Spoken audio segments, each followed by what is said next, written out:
diciamo, aveva il suo laboratorio, ho preferito così recitare questa poesia per farci conoscere anche un po' le tradizioni e le cose che si facevano a Canicattì anticamente.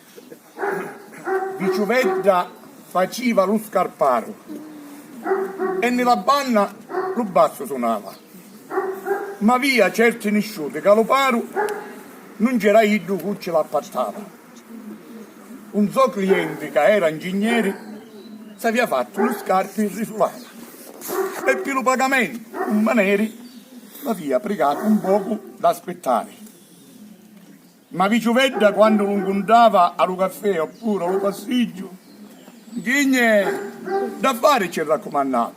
Sì, Vice, ti pago appena sento. Una sera, lo mortorio si dava, lo giuda, lo ingegnere lo faceva. E tinta lo teatro si trovava pure lo Viciuvedda, che assistiva.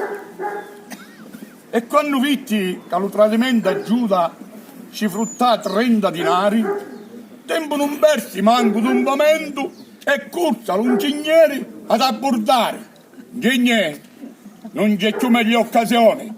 Visto che ora si gira e ce l'ave in sacchetta, se è vero che c'ave buona intenzione, me la vuole pagare da scozzetta?